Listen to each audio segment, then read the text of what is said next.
Hello नमस्कार सभी प्यारे भाई बहनों को। मैं विवेक पांडे, स्वागत और अभिनंदन है आप सभी का। इस श्रृंखला में आज ये तीसरा निबंध मैं आपको बताने चल रहा हूं। उम्मीद है कि लिखने की भूख रखने वाले विद्यार्थियों के लिए ये क्लास काफ़ी लाभकारी सिद्ध हो रही होगी। इसमें कोई दो राय नहीं है कि जो विद्यार्थी निबंध की थोड़ी बहुत सूझबूझ रखते हैं वे तो ये समझ ही गए होंगे कि अगर हम 10 सेशन इस तरह के कर लें, ठीक से अपनी समझ विकसित कर लें और वास्तव में जो पॉइंट्स मैं आपको समझाना चाहता हूं कि किसी निबंध पर किस प्रकार से विचार करना होता है ताकि आपका निबंध एक उत्कृष्ट निबंध बन सके, तो इसमें कोई दो राय नहीं है कि आप इस प्रक्रिया में अब उतर चुके होंगे।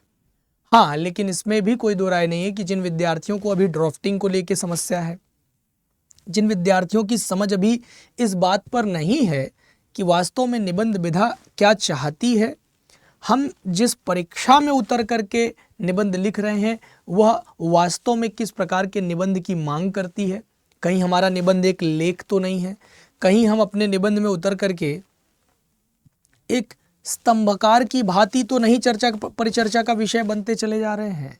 ये सब पर ध्यान रखते हुए, चूंकि अगर हम निबंध विधा की बात करें तो यह बाकी अन्य विधाओं से इसलिए श्रेष्ठ हो जाती है, इसलिए भिन्न हो जाती है क्योंकि यहाँ हमें कोई पर्दा ओट लगाकर बात करने की व्यवस्था नहीं बनती।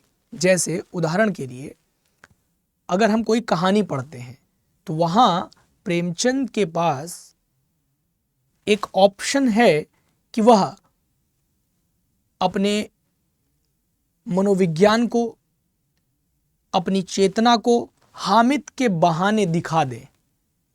जब गोदान पढ़ रहे होंगे तो प्रेमचंद जी के पास ये व्यवस्था है कि वह अपनी किसानी व्यथा को होरीराम बन करके या होरीराम के पीछे छुप करके दिखा दें। वह व्यवस्थाओं को कुछ चरित्र और पात्रों के माध्यम से वहां प्रस्तुत कर दें। ऐसी विधाओं में लेखक के पास ये व्यवस्था होती है, लेकिन निबंध विधा में यह व्यवस्था समाप्त हो जाती है। इसलिए निबंध विधा सीधा वार्तालाप यानी प्रत्यक्ष बातचीत का एक माध्यम बनती है लिखित स्वरूप में। यानी हमने जो लिखा वहां केवल हम होंगे, विषय पर हमारी धारणा होगी, विषय पर हमारे तर्क होंगे, हमारी स्वयं की सूझबूझ विषय पर कितनी है यह स्पष्टीकृत हो रही होगी, हम इसे छुपा नहीं पाएंगे। हम चाह करके भी किसी हामिद को महान बनने में प्रेमचंद जी तक पहुंचने की व्यवस्था नहीं कर पाएंगे। हम चाह करके भी होरीराम की व्यथा में प्रेमचंद को शामिल नहीं कर पाएंगे। हम जानेंगे कि एक लेखक है, होरीराम को होरीराम का स्थान देंगे। तो ठीक उसी तरह से जब हम एक निबंध लेखन कर रहे होते हैं जहां पर हमें कोई पर्दा, कोई ओट, कोई चित्र नहीं दिखाई पड़ता जिसके पीछे छुप करके हम अपनी बात रख सके, तो यहां पर हमें विषय के सापेक्ष अपने तर्क, और ये तर्क ही आपके ज्ञान की पूंजी है। जितना भयंकर, जितना शानदार तर्क आप देंगे यही दिखाता है कि आप कितने अध्ययनशील हैं। और तर्क के साथ सुझाव भी शामिल हो, तर्क के साथ सुझाव शामिल हो। अगर विषय एक समस्या पर आधारित है तो इसका ये बिल्कुल मतलब नहीं निकलता कि हमें समस्या केंद्रित निबंध लिख करके टीप करके 700 शब्द किसी तरह से पूरे करके चले आना है। ये गलती नहीं करनी है। हमारा पूरा प्रयास होना चाहिए कि जब हम एक निबंध में उतरते हैं तो उसकी समस्या पर हम कुछ सुझाव पेश करें, हम कुछ तर्क के आधार पर बताएं कि सरकार इसके लिए क्या कर रही है। केवल सरकार ही नहीं, हमारा समाज इसमें क्या कर रहा है, और इसके दोनों पक्षों को दिखाएं, यानी कि समाज का पक्ष भी दिखाएं और विपक्ष भी दिखाएं। जैसा कि आज के विषय में, आज का विषय क्या है अभी तक आपको पता नहीं चला, मैं एक बार वो दिखाते हुए बात करूं तो शायद आप समझ पाएंगे। आज का विषय है drug free India. Drug free India पर जब हम चर्चा करने के लिए उतरेंगे, इसी को दूसरे तरीके से ऐसे कह सकते हैं कि व्यसन मुक्त भारत। इन विषयों पर जब निबंध लेखन करना हो तो हमारे पास क्या है बातचीत करने के लिए, हमारे पास कहाँ से डेटा आएगा। हम एक चीज़ तो आपने दो निबंधों में लगभग तय कर लिया होगा, समझ ही लिया होगा कि किसी भी निबंध को लिखने के लिए अगर हम पहले दिन से ये तय कर लें कि हम नहीं लिख पाते, हमको लिखना नहीं आता तो हम लिखेंगे ही नहीं, तो हम कभी नहीं लिख पाएंगे। ये तो समझ में आ गया होगा कि किसी विषय पर लिखने के लिए ठीक है हमारा पूर्व ज्ञान कम है, हमारी पहले की जानकारी अधूरी है, या इतनी नहीं है कि हम बहुत अच्छा आज ही लिख लें किसी विषय पर, तो कोई बात नहीं। हमें क्या करना है कि हमें इंटरनेट की मदद से, हमें बहुत पुस्तकों की मदद से, करंट अफेयर की मदद से, और मेरे बहुत सारे शॉर्ट्स पड़े हुए हैं निबंध पर। मैंने एक पूरा वीडियो बना रखा है इसी वीडियो सेक्शन में, जहाँ पर मैंने बताया कि डेटा कहाँ कहाँ से कलेक्ट होंगे, कि दैनिक जागरण का राष्ट्रीय संस्करण आपकी मदद करेगा, अखबार रोज़ पढ़ने की आदत आपकी मदद करेगी, बहुत से डेटा और सुझाव बहुत सी आयोगों के द्वारा और समितियों के द्वारा पेश किए जाते हैं अलग अलग भिन्न भिन्न विषयों पर। यूएनडीपी का डेटा होता है, पीआईबी का डेटा होता है, ये सब आपकी मदद करता है। The Hindu, the Indian express, Jansatta, ये आपकी विशेष मदद करते हैं। तो क्या आप इनको पढ़ते हैं? कुछ मैगजीन्स हैं जिनको आपको रेगुलराइज पढ़ना पड़ेगा, पढ़ने की आदत डेवलप करनी पड़ेगी, वो आपकी मदद करते हैं। तो धीरे धीरे आप देखेंगे कि किसी भी विषय को सिद्ध करने के लिए या किसी भी विषय पर अपने तर्क या अपने सुझाव या अपनी सहमति असहमति व्यक्त करने की जो चिंता है वो हम खुद से पेश करने लग जाएंगे। थोड़ा समय लगता है लेकिन हम कर लेते हैं। विद्यार्थियों का ये सवाल होता है कि सर निबंध विधा को ठीक ठीक लिखने में, पीएससी लेवल का, पीएससी स्टैंडर्ड का लिख पाने में हमें कितना वक्त लगेगा? बहुत ज़्यादा वक्त नहीं लगता। आपको 2 महीने 2.5 महीने लगातार अनवरत प्रयास करना पड़ता है। तो इस पे मैं बस वही जोड़ूंगा कि करत करत अभ्यास से जड़मति होई सुजान, रसरी आवत जात है और सिल पर करत निशान।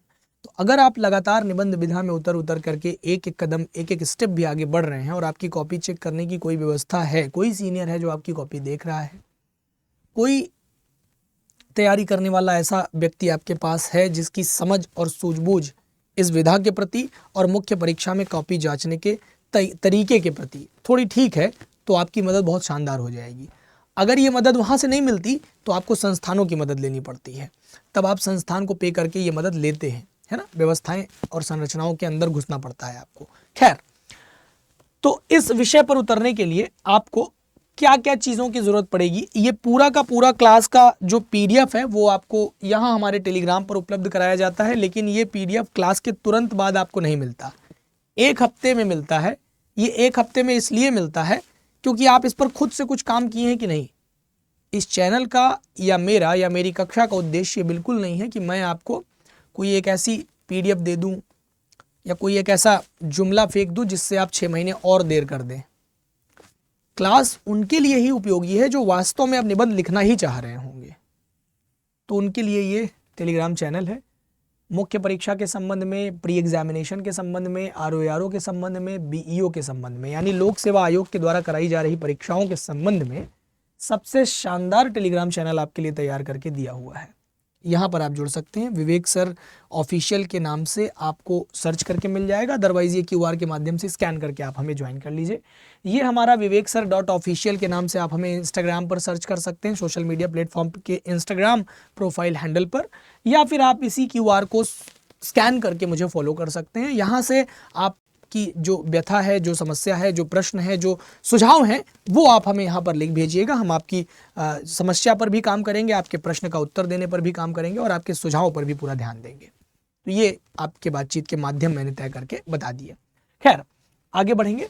तो अब जैसे इस विषय पर आपको लिखना ही है, तो इस विषय पर लिखने के लिए आप कुछ तर्क और प्रमाण देंगे। तो क्या देंगे? जैसे आपके मन में क्या क्या तर्क और क्या क्या व्यवस्थाएं आएंगी सबसे पहले ड्रग फ्री इंडिया को लेकर के, तो क्या क्या तर्क आप देखेंगे?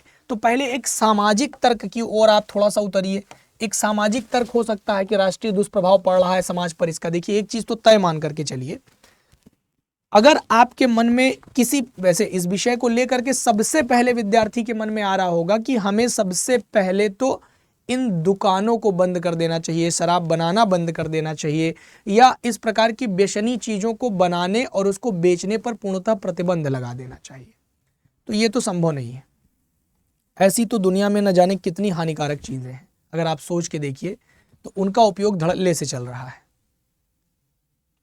जैसे दवाइयाँ, बहुत बिना ड्रग के दवाइयाँ बनती नहीं हैं, कई लोग उसके भी व्यसनी हो जाते हैं। अगर आपको ध्यान हो तो कोरेक्स नाम की एक सिरप आती है, या फिर आपकी कॉपी में कुछ गलतियां हो जाएं तो उसे छुपाने के लिए एक वाइटनर आता है। कई लोग इसके भी व्यसनी होते हैं, लेकिन इन सब का कुछ ना कुछ सदुपयोग भी है। तो क्या इसको बंद कर दिया जाए? सिंपल सी बात है, नहीं कर सकते।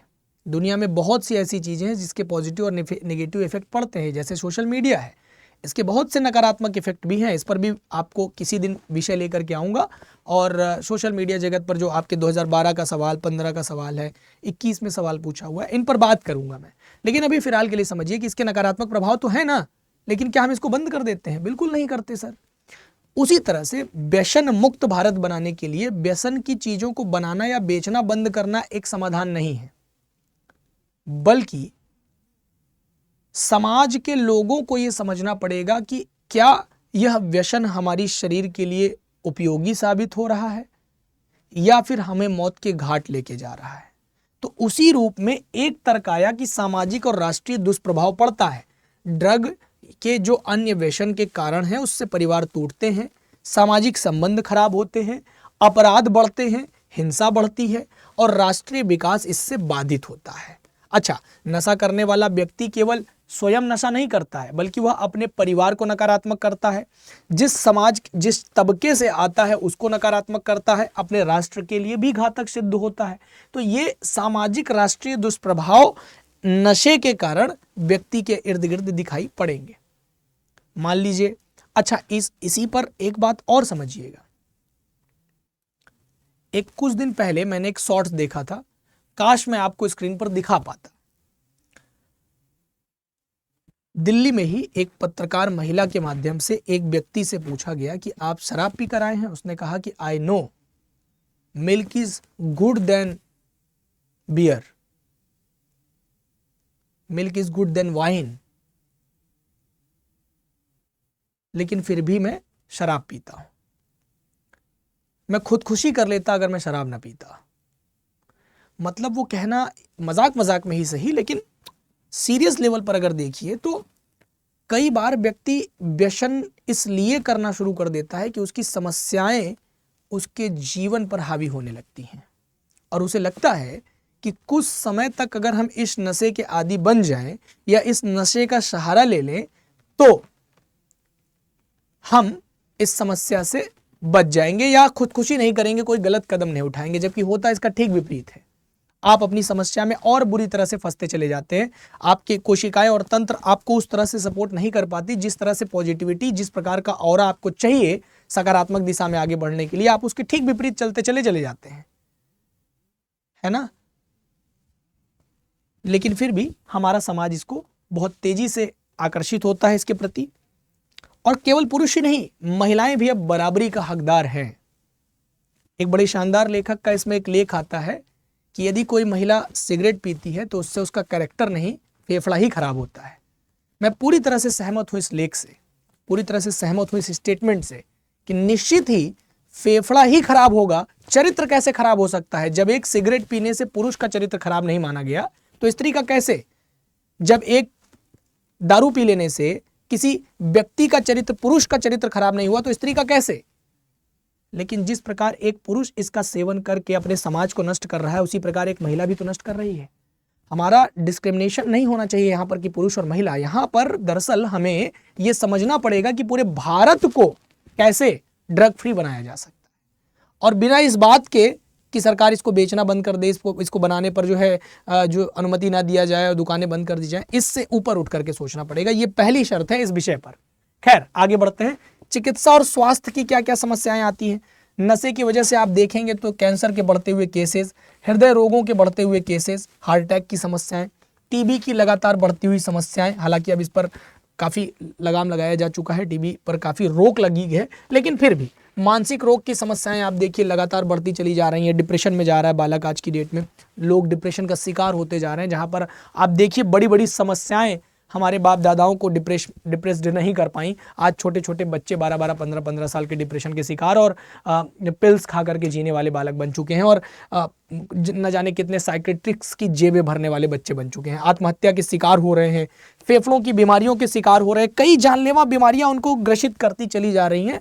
और साथ में अगर आप देखें तो ड्रग के प्रकोप से लगभग 22,000 से ज्यादा लोगों की मृत्यु 2017 में बताई जा रही है। एक डेटा है 100 मिलियन से ज्यादा लोग विभिन्न नशा जनित पदार्थों की समस्या से ग्रसित बताए जा रहे हैं। ये 2017 का डेटा हमें बताता है। सरकारी और सामाजिक कुछ प्रयास भी इसमें देखे जा सकते हैं कि सरकार ने इसमें क्या प्रयास किया। तो नारकोटिक्स, ड्रग्स और साइकोट्रोपिक सब्जेक्ट एक्ट के अंतर्गत कुछ दवाइयां हैं जिनको प्रतिबंधित किया गया, इनकी सूची बनाई गई कि ये काफ़ी हाई ड्रग यूजेस दवाइयां हैं जिनका व्यक्ति व्यसनी बन सकता है, इसका सेवन करके उसके शरीर को समस्या हो सकती है। तो इस पर रोक लगाई गई। ये रोक लगाने वाला विषय था तो इस पर रोक लगाया गया। तो इसकी सूची बनाई गई ताकि व्यसन मुक्त केंद्र बनाए जाएं। कुछ जैसे अगर आप छोड़ना ही चाहते हैं शराब, तो सरकार ने बहुत सारे ऐसे हाउसेस बना रखे हैं जहां पर आपकी शराब छुड़ाने के लिए उत्तम व्यवस्थाएं की गई हैं। इसके लिए जागरूकता अभियान चलाया गया, जैसे रेड रिबन क्लब इत्यादि, ये सब चलाए गए। अच्छा, प्रधानमंत्री और अन्य सार्वजनिक हस्तियों ने ड्रग मुक्त भारत का एक आह्वान किया और जन जागरण अभियान चलाया, जिसकी सफलता की पहल, जिससे कुछ स्तर तक सफलता का स्तर देखा गया। कुछ लोगों ने समाज ने कुछ स्तर पर इसमें सुधार देखा जा सकता है। तो ये सुधार की एक भावना दिखाया हमने यहाँ से। कुछ वैश्विक रिपोर्टों का सहारा लेकर के, जैसे यूएन वर्ल्ड ड्रग रिपोर्ट 2023 का सहारा लेकर के हमने बताया कि मंत्रालय के जो संवैधानिक रिपोर्ट्स हैं, जो एम्स का राष्ट्रीय सर्वेक्षण है, ये सब अब देखेंगे तो ये ड्रग में और शराब में, तंबाकू में, इन सभी समस्याओं में बड़े पैमाने पर देखा गया कि इसको दिखाते हैं। भारत में 16 करोड़ लोगों को बताया गया कि ये शराब के नशे में रहते हैं। 3 करोड़ से ज़्यादा लोग गांजे का नशा करते हैं। 1 करोड़ से ज़्यादा लोगों को देखा गया कि ये अफीम या अन्य प्रकार के नशों के आदी हो चुके हैं। अगर हमें वास्तव में व्यसन मुक्त भारत और श्रेष्ठ भारत बनाना है, इसके कुछ श्रेष्ठ उदाहरण देने पड़ेंगे। जैसे हमको कुछ एग्जाम्पल्स ऐसे सेट करने पड़ेंगे जिसमें हम दिखाएं कि कई व्यक्तियों ने व्यसन के कारण समाज में सकारात्मक, व्यसन त्याग करके समाज में कुछ सकारात्मक योगदान दिए। सरकार और समाज के संयुक्त प्रयासों को दिखाएंगे, इस दिशा में कई सफल उपचार हुए हैं, ये हम बताएंगे। अगर इस प्रकार से आगे बढ़ेंगे तो हमारा निबंध एक सकारात्मक, कसा हुआ और उत्कृष्ट स्तर का निबंध बनकर के आगे निकलेगा, जिससे हमको मुंह मांगा नंबर मिल सकता है। और ऐसे विषय यूपीपीसीएस में, आरओ में और बीईओ में अक्सर ही पूछे जाते हैं। ये इन विषयों पर काम करने के सलीके हुए कि मल्टी डायमेंशनल अप्रोच अपनाना चाहें तो कुछ की पॉइंट्स जो हमारे दिमाग में पहले आने चाहिए, ताकि हम एक रफ डेटा तैयार कर पाएं, किसी भी ऐसे का एक ड्राफ्ट तैयार कर पाए कि ये फॉर्मेशन, ये चीज़ें हम ऐसे ऐसे लेके आगे बढ़ेंगे तो एक अच्छा निबंध लिखने की श्रृंखला में उतर सकते हैं। खैर, थोड़ा और आगे बढ़ूंगा तो इसके कुछ समाधान और उपाय देने होंगे हमें। हम बताएंगे कि शिक्षा, संस्कार, जन जागरूकता, परिवार संवाद, कुछ काउंसलिंग के माध्यम से, कुछ टेक्निकल हेल्प के माध्यम से, व्यसन मुक्ति केंद्र खोल करके, कुछ खेलकूद के माध्यम से कोई सकारात्मक विकल्प चुने जिससे कि हम सही मार्गदर्शन दे सकें और व्यसन मुक्त भारत बना सकें।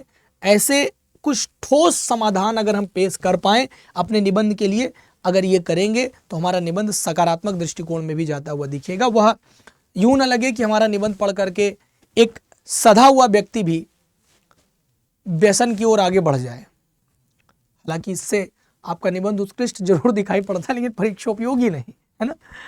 तो इन सभी तर्कों और प्रमाणों से, तथ्यों से हम अपने निबंधों की जो मेन बॉडी है वो तैयार कर पाएंगे। काफ़ी प्रासंगिक उदाहरण रहेंगे और इससे अगर हम देखेंगे तो यूपीएससी, यूपीपीएससी के स्तर के लिए एक प्रभावशाली और तथ्यपूर्ण निबंध तैयार कर पाएंगे। आपको बता दें कि व्यसन यानी ड्रग यानी मद्य और अन्य नशे जो हैं, इसके प्रमुख कारणों के लिए कुछ तर्क दीजिए, कुछ आंकड़े दीजिए। जैसे देखिए ना, पारिवारिक क्लेश कैसे बढ़ता है, इससे वातावरण खराब होता हुआ दिखाई पड़ता है। हम बताएंगे कि हम इसके लिए जो है कुछ सहपाठियों और सामाजिक दबाव की वजह से, जो पीयर प्रेशर है उसकी वजह से, जैसे आप युवाओं में देखिए सबसे ज़्यादा अपने मित्रों और सहपाठियों के प्रभाव में लोग नशे करते हुए दिखाई पड़ते हैं। अगर आप दिल्ली में देखें तो 88%, 88% स्टूडेंट्स जो बच्चे हैं वो पीयर प्रेशर के कारण नशा करना शुरू कर देते हैं कम उम्र में।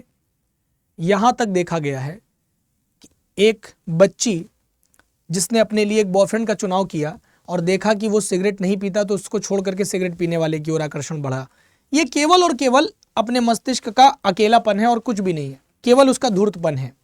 केवल उसकी गंदगी है और कुछ भी नहीं। लेकिन ये एक जो पीयर प्रेशर है, लोग इसको झेल नहीं पाते और उनको लगता है कि मैं इस समूह से बाहर चला जाऊंगा अगर मैंने ये चीज नहीं किया। दिमाग में ये चीज आने लगेगी कि ये नहीं किया तो क्या किया, है ना। फिर वो बताएगा कि इसको लगा डाला तो लाइव झींगा लाला, कुछ इस तरह का जीवन चलने लग जाएगा। ठीक है ना। खैर आगे बढ़ते हैं। हम कुछ नशे की प्रवृत्ति के लिए, जो इसको मापने के लिए कुछ भरोसेमंद रिपोर्ट है, जो कुछ सूची है उसको सामने ले आएंगे। ये सूचियां, ये रिपोर्ट्स पेश करने से आप अपने तर्क को कसा हुआ महसूस करवा पाएंगे। अपने निबंध की ओर जो परीक्षक का आकर्षण है वो बढ़ा पाएंगे और इससे आपको ज्यादा नंबर मिलने की उम्मीद की जा सकती है। एक भारत में जो नशे की प्रवृत्ति है उसके विभिन्न पहलुओं को लेकर के कुछ रिपोर्ट्स पेश की गई और इसमें जो मुख्य निष्कर्ष और तथ्य सामने आया, कुछ राष्ट्रीय सर्वेक्षण आए 2018-19 के, ministry of social justice and empowerment, AIIMS के, एनडीडीटीसी के कुछ रिपोर्ट्स हैं, कुछ उसके डेटा है। जैसे भारत में 10 से 75 वर्ष की उम्र के बीच लगभग 16 करोड़ लोग यानी 14.6% लोग वर्तमान में शराब का सेवन करने लग गए हैं।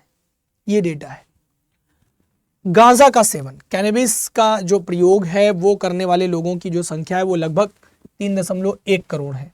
इसमें से 72 लाख लोग जो है वो गांजा की समस्या के आदी हो चुके हैं, वो छोड़ नहीं पा रहे हैं। ओपियोइड इस्तेमाल करने वालों की संख्या लगभग बढ़कर के 2.6% हो चुकी है। ये 60 लाख यानी 0.55% लोग हैं जो जिनको अब इलाज की जरूरत महसूस करने लग गई है। धूम्रपान की अगर बात करें तो नशीली दवाओं और अन्य पदार्थों का इतना व्यापक इस्तेमाल होने लग गया है कि बच्चे और युवाओं में इसकी प्रवृत्ति अब धीरे धीरे बहुत तेजी से बढ़ती जा रही है। आप सोच के देखिए कि इसका सामाजिक दुष्प्रभाव कितना बड़ा है कि अगर पिताजी घर में सिगरेट पीते हुए आ रहे हैं या नशे से धुत आ रहे हैं और बच्चा 4 वर्ष की उम्र से 3 वर्ष की उम्र से पिता को ऐसे देख रहा है, तो क्या वह उनके प्रति, उन चीजों के प्रति आकर्षित नहीं होगा? हाँ, यदि उसने अपनी आंख के सामने अपने पिताजी को इसी कारण बर्बाद होते हुए देखा है तो ऐसे 100 में कुछ 5-7 बच्चे होंगे जो कहेंगे कि इसने मेरे पिताजी को खा लिया, मैं इस चीज को तो नहीं छूऊंगा। लेकिन ऐसे बहुत से बच्चे होंगे जो इसके प्रति खुद भी आकर्षित हो जाएंगे, जब पिताजी कर सकते हैं तो मैं क्यों नहीं। यह एक सामान्य प्रक्रिया है। लगभग आप देखेंगे तो सर्वेक्षण में जो भारत के सभी राज्य हैं, इसका बहुत केंद्र शासित प्रदेशों में लगभग 5 जो शामिल इसमें टैक्स है, जो कर है, सभी राज्यों के केंद्र शासित प्रदेशों को शामिल कर लिया जाए तो 5 लाख से ज्यादा लोगों का जो डेटा है वो एकत्र किया गया है। और इसमें आप इन राज्यों की स्थिति देखिए।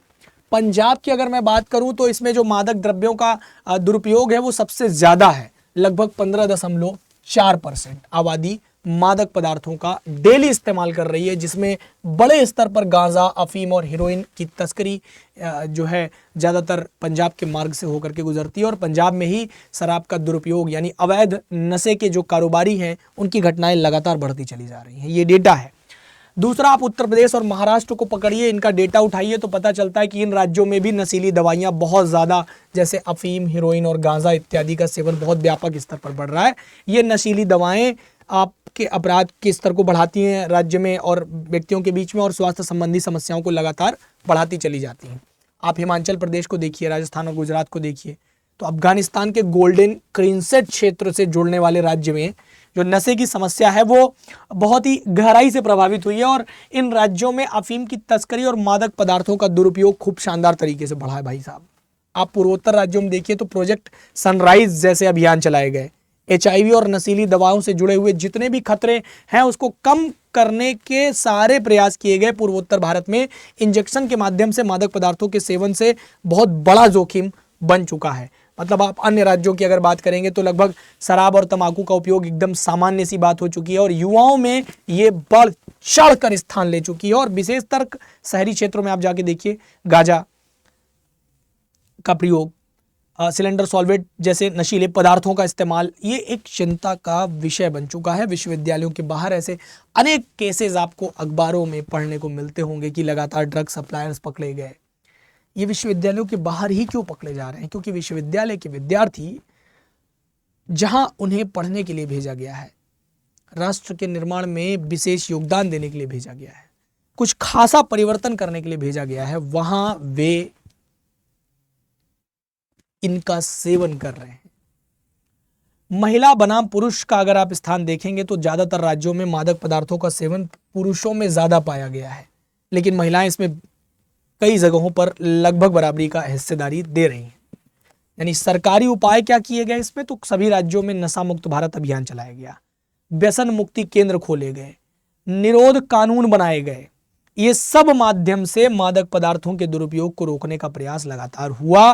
राज्यवार सामाजिक आर्थिक परिवेश के कारण ये चुनौतियां बदलती चली जाती हैं, अलग अलग राज्यों में ये चुनौतियां बदल जाती हैं।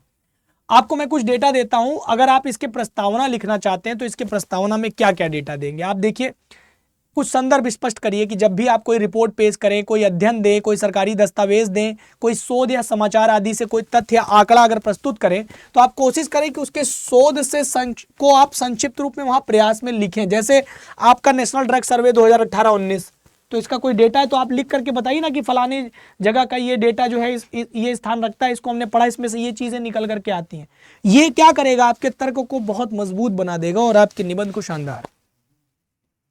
मुझे उम्मीद है कि आपको ये क्लास बहुत शानदार लग रही होगी, समझ में आ रहा होगा, तथ्य आप अच्छे से कैच कर पाए। आप इसके आगे बढ़िए और ministry of social justice and empowerment का कोई डेटा दीजिए, या यूएन वर्ल्ड ड्रग रिपोर्ट 2023 का कोई डेटा इस विषय को संतुष्ट करने के लिए अगर मिलता है, आपके पास है तो दीजिए, नहीं है तो शुरुआती दौर में लिखने के अभ्यास के दौरान तो ये डेटा निकालिए ना, आपको निकालना पड़ेगा। शुरू में जैसे किसी विषय पर जब आप काम करते हैं, जैसे इसी व्यसन मुक्त भारत पर आपने 7-8 विषय उठा लिए, आए हुए पिछले कलेक्ट कर लिया आपने अलग अलग जगहों से, अब वो आप लिखना शुरू किए। होगा क्या, आप इससे इतना डेटा कलेक्ट कर लेंगे कि ये डेटा अपने निबंध को प्रूफ करने के लिए, सुझाव देने के लिए, तर्क करने के लिए बहुत पर्याप्त होंगे। किसी भी विषय पर लेखन शैली धीरे धीरे विकसित होती चली जाएगी। क्या आप ये अभ्यास कर रहे हैं? क्या नहीं तो जारी करिए। डेटा के प्रमाणों का उल्लेख कैसे करेंगे? आंकड़ों का जब भी आप उल्लेख करिए ना, तो उसके समय से संबंधित रिपोर्ट का नाम बताइए कि इस रिपोर्ट में फला चीज लिखी गई है, इस साल फला चीज के बारे में पता चला और फलानी जगह पर इसका प्रकाशन हुआ था। बताइए, संस्थाओं के बारे में स्थिति दर्शाइए, और इससे क्या होगा कि आपके तथ्य के प्रति जो विश्वसनीयता है वो बढ़ जाएगी। प्रस्तावना में संदर्भ का प्रयोग करिए, जैसे भारत में व्यसन की प्रवृत्ति को लेकर के मिनिस्ट्री ऑफ सोशल जस्टिस की 18-19 की राष्ट्रीय सर्वेक्षण रिपोर्ट में पाया गया है कि कुछ इस तरह की लाइनें प्रयोग करते हुए आप अपनी बात को लिखिए, तो प्रस्तावना में आप संदर्भ भी जोड़ पाएंगे। फलानी जगह से ये बात जोड़ते हुए आप अपना कोड पूरा कर रहे हैं, ऐसे ही घुस करके आप मेन बॉडी में भी उतर जाइए। ठीक है, कुछ रेफरेंस दीजिए ना, कुछ जैसे निबंध या रिपोर्ट के अंत में आप कोशिश करिए कि सारा संदर्भ सूची बना दीजिए और उसमें सारे स्रोत का पूरा नाम लिख दीजिए, लेखक लिख दीजिए, किसने ये चीज़ बताया, कब ये चीज़ प्रकाशित हुआ, किस पेज नंबर पर, अगर आपको जानकारी हो, है ना। रिपोर्ट में थोड़ा सा ये गहराई में उतरने वाली बात हो गई, मैंने डाल दिया था, अगर हो तो बता दीजिए। और जो वेबसाइट्स के माध्यम से अगर कोई डेटा निकलता है तो वो बताने का प्रयास करिए, वो आपको मजबूत दिखाएगा, है ना। तो ये सारी चीज़ें दीजिए। देखिए, इसका सही फॉर्मेट बनाइए, इसकी प्रासंगिकता और इसके संदर्भ शैली, जैसे एपीए का, एमएलए का, शिकागो का, ये सब पालन करिए, है ना। जैसे मिनिस्ट्री ऑफ सोशल जस्टिस और empowerment 2019, national survey of extent and pattern of substance use in India. तो इस तरह से करते हुए आप चीज़ों को बताते हुए जब जाएंगे ना, डेटा निकालते हुए, तो आप स्रोतों को सही फॉर्मेट में सेट कर पाएंगे। मतलब ये तय करिए, जैसे आप विषय पर जब उतर रहे हैं ना, तो ये विषय से ही आप पूछ लीजिए कि आपके पास विषय में जब आप इसकी रूपरेखा एक रफ वर्क में एक रफ कर लीजिए, इसी रफ में आप इसकी रूपरेखा तय कर लीजिए। जब इसकी रूपरेखा तय करेंगे तो इसकी मेन बॉडी का डेटा, इसकी प्रस्तावना और यहां से इसका निष्कर्ष, ये 3 चीजें लेने में आपको एक डेटा सेट करना पड़ेगा कि भाई 20% प्रस्तावना, 20% निष्कर्ष और बचा हुआ 60 से 70% ले लीजिए। इसको 15 से 20 कर लीजिए, depending on data, depending on content, है ना। इसको ऐसे ले लीजिए, ये एक रेफरेंस ले लीजिए और इसी के बिहाफ पे रूपरेखा में जो भी आपके पास डेटा है, जो भी आपके पास तर्क है, जो भी आपके पास सुझाव हैं, आप ये कोशिश करिए कि अगर आप इनको एक रफ वर्क कर लेते हैं इनका, तो ये आपके लिए बहुत आसान हो जाएगा कि बीच में लिखते समय आपकी कलम न रुके। ये बहुत बड़ा गेम है और आपके एग्ज़ाम में आपको ज़्यादा नंबर लेने में आपकी बहुत विशेष मदद करता है। जानते हैं क्यों? क्योंकि यही वो सिस्टम है जिसके माध्यम से आप आगे बढ़ते हुए उतना नंबर ले सकते हैं जितने में आपका सिलेक्शन तो हो ही जाएगा और आप बाकी की गलतियों को ढकने का भी प्रयास करिए, क्योंकि निबंध का जो पेपर है और सामान्य हिंदी और आलेखन का जो प्रश्न पत्र है दोस्त, वो वास्तव में आपकी जीएस की गलतियां ढकने का प्रोग्राम सेट कर देती है। इतनी ताकत, इतनी क्षमता इन विषय में होती है। हिंदी माध्यम का विद्यार्थी इस विषय में 100 से 110 एवरेज नंबर ले जाता है और अच्छे बच्चों की मैं बात कर रहा हूँ जो टॉप 100 या टॉप 200 में आ जाते हैं। और जो अंग्रेजी माध्यम का बच्चा है वो ऑन एन एवरेज 110 to 120 तक पहुंच जाता है, हिंदी माध्यम से थोड़ा 5-10 नंबर ज़्यादा, क्योंकि उसकी जो लिखने की क्षमता है वो हिंदी माध्यम के मुकाबले थोड़ी ज़्यादा होती है। ऐसा क्यों मुझे नहीं पता, लेकिन होती है। ऐसा लगातार डेटा हमारे पास आता है। फिर और आगे बढ़ेंगे तो जैसे मैं आपको इस विषय पर एक खुद ही प्रयास करके आपके लिए मैंने एक प्रस्तावना लिखी है। जरा सा देखिए ये प्रस्तावना कैसी दिख रही है आपको। ड्रग मुक्त भारत और व्यसन के खिलाफ राष्ट्रीय और राज्य स्तरीय प्रयासों की रिपोर्ट का निष्कर्ष निकालिए। ये मैंने एक निष्कर्ष लिख दिया है पहले। मैं चाहता हूं कि मैं पहले आपको एक प्रस्तावना दिखाऊं। ये देखिए कुछ इस तरह से एक प्रस्तावना देखिए। ड्रग और मादक द्रव्यों का दुरुपयोग आज हमारे देश के लिए गंभीर समस्या बन गया है, जो व्यक्तिगत स्वास्थ्य के साथ साथ सामाजिक, आर्थिक, नैतिक विकास में बाधा उत्पन्न करता है। व्यसन की जो प्रवृत्ति है वो न केवल युवाओं को प्रभावित कर रही है, बल्कि इससे परिवार टूट रहे हैं, अपराध बढ़ रहे हैं, समाज में अशांति फैल रही है। देश के विभिन्न राज्यों में मादक पदार्थों के उपयोग के विभिन्न स्तर और प्रकार देखने को मिलते हैं, जो इसे एक समष्टि समस्या बनाता है, मतलब एक कॉमन प्रॉब्लम बना देता है। भारत सरकार और राज्य सरकार नशा मुक्ति के लिए कई कार्यक्रम चला रहे हैं, लेकिन इस दिशा में सामूहिक प्रयास और जागरूकता बहुत आवश्यक है। इसलिए ड्रग फ्री इंडिया और व्यसन मुक्त भारत का लक्ष्य केवल एक संकल्प नहीं है, बल्कि एक आवश्यक कदम है। इससे हम स्वस्थ, सशक्त और समृद्ध समाज का निर्माण कर पाएंगे। अब अगर आप ऐसी प्रस्तावना लिखेंगे तो ये काफ़ी गंभीर भी है, भावनात्मक रूप से इसका जुड़ाव भी है, ये काफ़ी जो है ड्रामेटिक भी है, मतलब व्यापक भी है, सामाजिक भी है, वास्तविकता से जुड़ा हुआ भी है और यूपीपीएससी और यूपीएससी के स्तर पर भी टच हो रहा है। एक प्रस्तावना ये है, एक प्रस्तावना मैंने आपके लिए लिखा हुआ है। ये देखिए, जैसे ड्रग से जहाँ परिवार विघटित होते हैं वहीं समाज संक्रमित होता है, राष्ट्र कमज़ोर होता है। ये मात्र एक सामाजिक समस्या नहीं है, अपितु चिकित्सकीय और मनोवैज्ञानिक भी है। कुछ ऐसा प्रयास शुरू करिए लिखने का, है ना। मैं आपको प्रत्येक कक्षा में 2-3 सुझाव दे देता हूं कि प्रस्तावना एक ही विषय पर देखिए, ये हो सकता है, ये हो सकता है, ये हो सकता है। आपको इससे क्या चुराना है, क्या लेना है, वो यही है कि आप किसी भी विषय को उठाइए, 2-3 तरीके की प्रस्तावना पर काम कर लीजिए, मेन बॉडी पर काम कर लीजिए, 2-3 टाइप से निष्कर्ष लिखने का प्रयास करिए, ना कि किसी विषय को एक बार लिख करके ड्रॉप आउट कर दिया। हाँ, शुरुआती दौर में एक ही बार लिखिए, उबने की कोशिश ना हो, ऐसा ना हो कि आप उब जाए। अच्छा, सामान्य अर्थों में अगर आप देखें तो ड्रग से क्या आशय है, उन रासायनिक पदार्थों से है जिन्हें लेने से मस्तिष्क पर उसका रासायनिक प्रतिक्रिया होती है और शरीर और मन के सामान्य कार्यकलापों पर इसका प्रभाव पड़ता है। ड्रग का सामान्य अर्थ दवा या औषधि भले है, लेकिन सामाजिक विज्ञान में ये शब्द उन मादक द्रव्यों के लिए इस्तेमाल होता है जिनका सेवन गैरकानूनी माना जाता है। इन पदार्थों का अधिक मात्रा में बारंबार सेवन करना व्यक्ति के शारीरिक और मानसिक कार्यकलापों पर हानिकारक प्रभाव डालता है। ये अवस्था ड्रग अब्यूज या ड्रग एडिक्शन कहलाती है। विडंबना यह है कि इस अवस्था में पहुंचने वाला कोई भी व्यक्ति प्रायः सामान्य जीवन जीने लायक रह नहीं जाता है। किडनी फेल होना, हार्ट अटैक होना, स्किन डिजीजेस होना, आंख की रोशनी तक चले जाना और लीवर फेल होना, ये आज की डेट में भारत में एक सामान्य समस्या बन करके रह गया है। क्या हमारा देश ऐसी मनोदशा एक्सेप्ट कर लेगा? क्या हम अपने आगामी समाज को इससे बचा पाएंगे? यह विषय जब भी आप लिखें तो आपकी भावनाएं और वास्तव में इसे परिवर्तित करने की सलाह, सुझाव और मशवरे ये यूं जुड़े हों कि मानो परीक्षक आपके साथ सहमति व्यक्त करता हुआ आगे बढ़ता चला जा रहा हो, तो यकीन मानिए कि आप इस विषय पर मुंह मांगा नंबर ले पाएंगे। ये मेरा दावा है। थोड़ा और आगे बढ़ेंगे तो भारत में ड्रग की समस्या का फैलाव छोटे छोटे गांव और कस्बों से लेकर के महानगरों तक फैल गया है। ये कहना असंगत न होगा कि समूचा देश इस समस्या से आच्छादित है। यह समस्या किसी वर्ग विशेष से जुड़ी नहीं है। गरीब, मध्यम, अभिजात्य सभी वर्ग में ड्रग का चलन बढ़ा है। किसी के लिए ये मौज मस्ती का साधन है, स्टेटस सिंबल बना है किसी के लिए, तो किसी के लिए थकान मिटाने का एक साधन है। तुलनात्मक दृष्टि से देखें तो युवा वर्ग ड्रग की गिरफ्त में कुछ ज्यादा ही आ चुका है।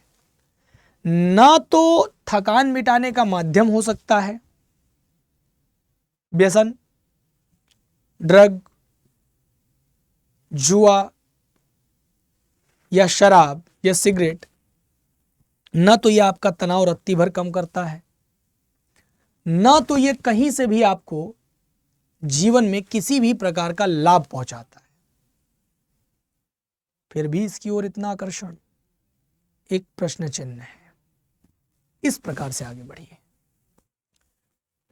अब यहां से फिर हम मेन बॉडी की ओर धीरे धीरे मौका बनाते हुए आगे बढ़ते चले चल रहे हैं। अब जैसे मैं एक व्यवस्था आपको बताऊं कि अगर आप इस पर निष्कर्ष लिखें तो कैसे लिखें अंत तक पहुंच करके। मेन बॉडी में तो डेटा मैंने आपको सुझाव दिए हैं, उन सुझावों पर अगर आप आगे बढ़ के काम करेंगे तो आपका रिजल्ट निकल सकता है, रिजल्ट हो सकता है। अच्छा, ड्रग मुक्त भारत, और ये निष्कर्ष है, निष्कर्ष के कुछ सुझाव समझिएगा कि ड्रग मुक्त भारत और व्यसन के खिलाफ राष्ट्रीय और राज्य स्तरीय प्रयासों की रिपोर्ट का निष्कर्ष ये है कि मादक पदार्थों का सेवन और व्यसन सामाजिक, आर्थिक और स्वास्थ्य के लिए एक गंभीर चुनौती है। नेताओं, प्रशासन और समाज को मिलकर इस समस्या का समग्र समाधान खोजने की आवश्यकता महसूस होती है। साथ ही सरकार द्वारा लागू राष्ट्रीय कार्य योजनाएं जैसे नशा मुक्त भारत अभियान, नशीली दवाओं के सेवन पर रोकथाम, उपचार, पुनर्वास, जन जागरूकता केंद्रित है। लगातार बढ़ती मादक पदार्थों की तस्करी और नशाखोरी से निपटने के लिए कानून प्रवर्तन एजेंसियों द्वारा सख्त कार्रवाई की जा रही है। राज्यवार आंकड़े दर्शाते हैं कि पंजाब, उत्तर प्रदेश, महाराष्ट्र, हिमाचल आदि राज्यों में मादक पदार्थों का उपयोग तेजी से बढ़ रहा है, जिनमें युवाओं और वयस्कों की संख्या चिंताजनक है। महिलाओं से भी व्यसन के मामले बढ़ते देखे जा रहे हैं। कुछ डेटा इसी में अगर आप जोड़ पाए जोड़ दीजिए। समाज में व्यसन मुक्ति के लिए व्यापक जागरूकता, पारिवारिक समर्थन, शिक्षा और समर्पित उपचार और पुनर्वास केंद्रों की स्थापना अनिवार्य प्रकट होती है। इस चुनौती से निपटने के लिए समन्वित और सशक्त जन आंदोलन आवश्यक है, जिससे स्वास्थ्य, सशक्त और नशा मुक्त भारत का निर्माण संभव होगा। इस विषय की गंभीरता को देखते हुए निबंध में तथ्य, प्रमाण, कुछ रिपोर्ट आधारित डेटा और नीतिगत प्रयास भी आप अगर शामिल कर पाएं तो अत्युत्तम। यही उत्तर आपको प्रभावशाली रूप में अपनी परीक्षा में एक स्तंभकार के रूप में वहां पर स्थापित करेगा, और यही आपको वहां पर अपने मन मुताबिक नंबर भी दिलवाएगा। तो आप इस पर एक प्रयास करिए।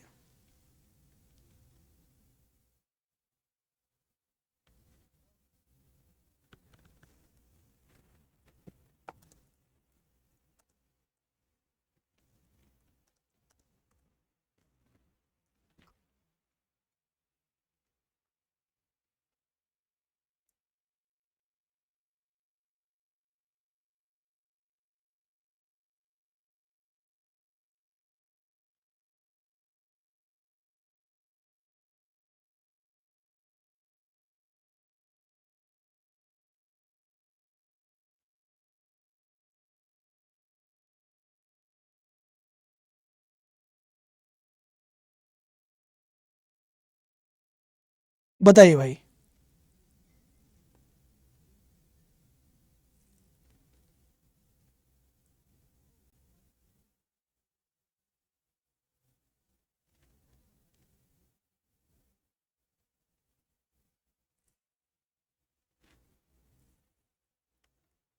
ठीक है, तो उम्मीद है कि आपने इस निबंध को, अब आपको क्या करना है, इस पर एक काम करिए, लिखिए। देखिए मैंने आपके लिए पूरा निबंध ऑलरेडी लिख रखा है, देखिए इसमें सारी चीजें मैंने समाहित कर रखा है पहले से, ठीक है ना।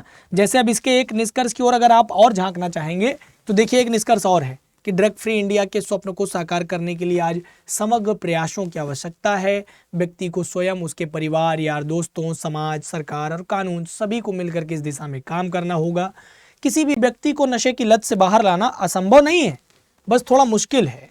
यदि समग्र प्रयास किए जाएं तो ये काम आसान हो जाएगा। हमारे समक्ष ऐसे अनेक उदाहरण मिलते हैं जिनसे पता चलता है कि व्यसनीय नशे की लत से बाहर आए हैं। ऐसा असंभव नहीं है, उन्होंने एक अच्छा नागरिक बनकर के राष्ट्र निर्माण में अपना योगदान दिया है। यकीनन एक मजबूत भारत के लिए आवश्यक है कि हम भारत को ड्रग मुक्त देश बनाएं, और इसकी पहल शुरू हो चुकी है और हम उसके बहुत करीब हैं। कुछ ऐसा सकारात्मक टच देते हुए उसको समाप्त कर दीजिए। That's all.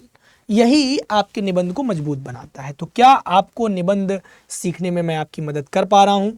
इस विषय पर एक आध निबंध लिख करके, सारे बच्चों की तो कॉपी चेक कर पाना संभव नहीं होता है, बट कुछ बच्चों की कॉपी अब जैसे ही आप भेजेंगे वैसे ही तो जांच करके मैं नहीं दे दूंगा, क्योंकि मैं दिन भर तो खाली नहीं बैठा हुआ हूँ।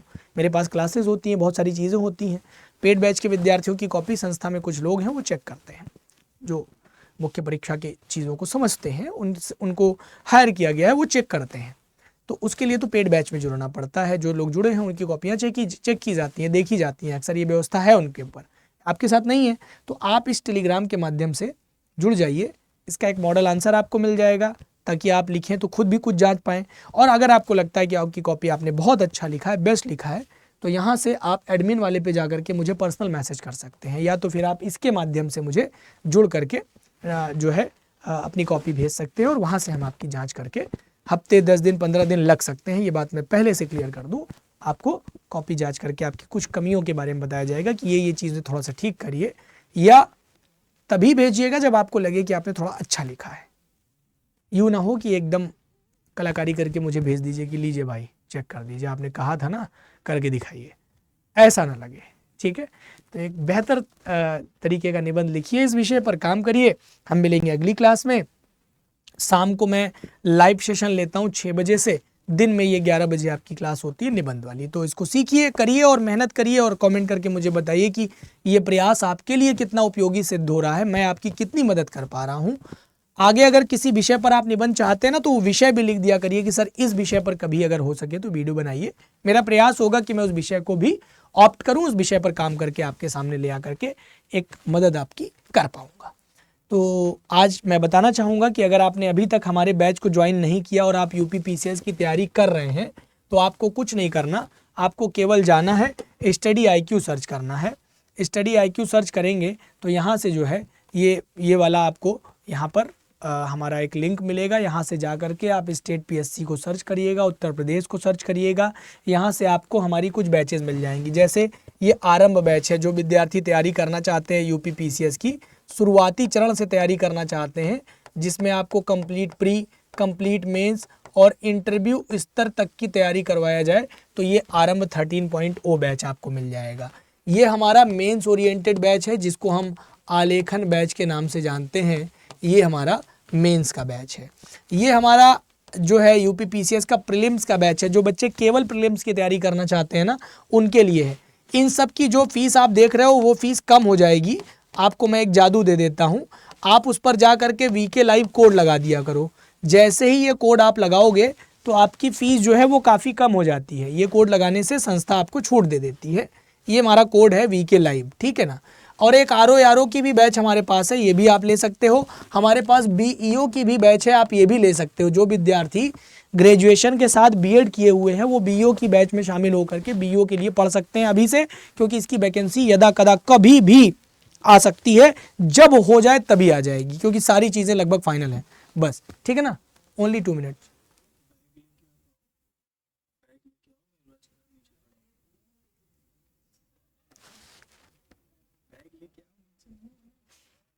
ठीक है, तो ये बैच आपको परचेज कैसे करना है भाई? तो आप मान लीजिए कि आप प्रीलिम्स का बैच परचेज करना चाहते हैं, तो आप बाई नाउ पे जाइए।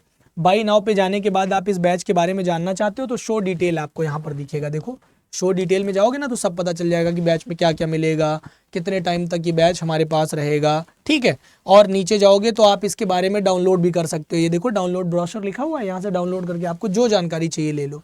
सब जानकारी मिल जाएगी। 400 घंटे से ज़्यादा की क्लास है, यूपी फोकस है, सीसैट पे सारे सीसैट भी पढ़ाया जाएगा, इसमें स्पेशली कवर किया जाएगा। सीसैट का 50% से ज़्यादा पोर्शन मैं आपको अकेले कवर करता हूँ। आपने यूट्यूब में मुझे देखा होगा कि लगातार सीसैट में आप में से काफ़ी सारे भाई बहनों को लाभ पहुँचा है उन कक्षाओं से। करंट अफेयर के सेशंस होंगे इत्यादि बहुत सारी चीज़ें, ठीक है। और एक बात और बता दूँ, इस बैच को परचेज़ करना है तो बाई नाउ पे जाइए। बाई नाउ पे क्लिक करते ही आपको यहाँ पर एक नंबर मांगेगा, इस नंबर को क्लिक कर दीजिएगा। अपना नंबर जो है एक डालना पड़ेगा यहाँ पर आपको।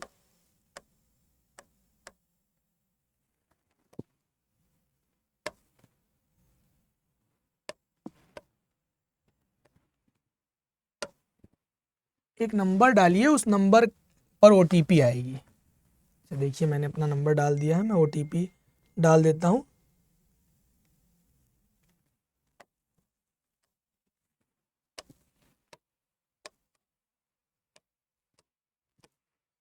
हो गया। अब इतना होने के बाद ये बाई नाउ का ऑप्शन आ जाएगा। बाई नाउ पे क्लिक करिए। देखिए कूपन कोड यहाँ पर मांग रहा है ना। जब आप अपने लैपटॉप पर खोलेंगे तो कूपन कोड ऐसे ऊपर मांगेगा साइड में, राइट साइड में, लेकिन जब आप अपने फ़ोन में खोलोगे ना इसको तो कूपन कोड यहाँ कहीं नीचे दिखाई पड़ता है गाइस, यहाँ कहीं आएगा कूपन कोड वाला सेक्शन। तो आप यहाँ पर गए, यहाँ पर आपने कूपन कोड लिख दिया। कूपन कोड मैंने आपको अभी क्या बताया था, कमेंट करके बताइए क्या कूपन कोड है हमारा, जानते हैं आप लोग? कूपन कोड मैंने बता रखा है आप लोगों को, VK लाइव है कूपन कोड। क्या है? VK live. क्या है? VK live. डाल दिया आपने VK लाइव और ये क्लिक हुआ। क्लिक होने के बाद आप देखिए VK लाइव जैसे ही आपने लगाया तो आपकी जो हो गई फीस कम हो गई। देखिए 4999 में आपको ये बैच मिल जाएगा। ठीक, कितनी? 7000 की। एक बात बता दूं कि ये UP PCS का प्री का कोर्स है। यहाँ पर केवल आपको प्री पढ़ने का मौका मिलेगा और प्री में सीसैट शामिल है। ठीक है, इसमें सीसैट शामिल है, इसका सीसैट मैं ही पढ़ाऊंगा, तो ये बैच आप ले सकते हैं। लेकिन अगर मान लीजिए कि आप क्या करना चाहते हैं, आप लेना चाहते हैं एक ऐसी बैच जिसमें प्री मेंस और इंटरव्यू कंप्लीट, मतलब एकदम नया बच्चा जो होता है ना उसके लिहाज से बनाई हुई बैच है, तो जाइए उत्तर प्रदेश पे क्लिक करिए। यहाँ पर हमारा आरंभ 13.0 बैच 2 प्रकार का होता है, एक प्रीमियम होता है, एक गोल्ड होता है। तो आप प्रीमियम और गोल्ड में से कौन सा बैच लेंगे ये आपको तय करना है। प्रीमियम में आपको काफ़ी सारी सुविधाएं मिलती हैं, जैसे मैं गिना देता हूं। NCERT कंप्लीट आपको मिलती है पढ़ा करके, लाइव क्लासेस तो मिलती ही मिलती है, कंप्लीट कोर्स का एक रिकॉर्डेड बैच भी मिल जाता है, तो 2 टीचर से पढ़ने का मौका मिल जाता है। सारी किताब आपको घर पे भेजी जाती है, आपके घर पे। सबसे बड़ी बात, आपको आंसर राइटिंग अलग से फोकस करके कराया जाता है यहाँ पर, ठीक है ना। और एक बड़ा काम यहाँ पर आपको ये करके दिया जाता है कि मंथली करंट अफेयर की मैगजीन आपको प्रोवाइड करवा दी जाती है और यहाँ पर ग्रुप मेंटोरशिप आपको दे दी जाती है। ये सारी चीज़ें आपको गोल्ड में नहीं मिलती। गोल्ड में केवल ये इतनी ही चीज़ें मिलती हैं। देखिए, लाइव क्लास मिलेगी, इंडिविजुअल मेंटोरशिप मिलेगी, मंथली करंट अफेयर मिलेगा और इंटरव्यू गाइडेंस प्रोग्राम मिलेगा। फीस की बात करें तो आप बाई नाउ पर क्लिक करेंगे तो जैसे ही आप हमारा कोड लगाएंगे, ठीक है ना, अगर आप हमारा कोड लगा देते हैं VK लाइव तो ये फीस काफ़ी कम हो जाती है। अगर आप देखें तो 4 साल का प्रोग्राम है, वो 4 ईयर प्रोग्राम है UP PCS का, मजाक नहीं है। शानदार बैच है, शानदार क्लास है, आप इसको ले सकते हैं दोस्त। यहाँ पर 7000 का डिस्काउंट मिल जाएगा और आप 18999 में हमारा ये बैच ले सकते हैं। फिर भी अगर किसी बच्चे को दिक्कत आए, 100 200 500 1000 रुपए की दिक्कत आती है, नहीं ले पाते आप इस कारण से, तो आप मुझे टेलीग्राम पर संपर्क करिएगा, मैसेज डालिएगा, हम संस्था से बातचीत करके आपकी जो मदद हो पाएगी जरूर करवा देंगे। ओके, सो गाइज, अगर आप इसका मान लीजिए गोल्ड लेना चाहते हैं तो गोल्ड की जो फीस है वो कितनी हो जाएगी, ये भी आप कोड लगा करके देख लीजिए कि गोल्ड अगर लेंगे तो कितने का पड़ेगा। तो गोल्ड कितने का मिलेगा, देखिए VK लाइव कोड लगा दीजिए, अप्लाई कर दीजिए, देखिए कितने का पड़ा, तो ये 11999 का गोल्ड मिल जाएगा। ठीक है, तो इस तरह से आप बैच परचेज कर सकते हैं, हमारे बैच का हिस्सा बन सकते हैं, मेहनत करके पढ़ सकते हैं। आज के लिए इतना ही। क्लास कैसी लगी कमेंट करके जरूर बताइएगा। तब तक के लिए राम राम, दुआ सलाम, जय हिंद, नमस्कार।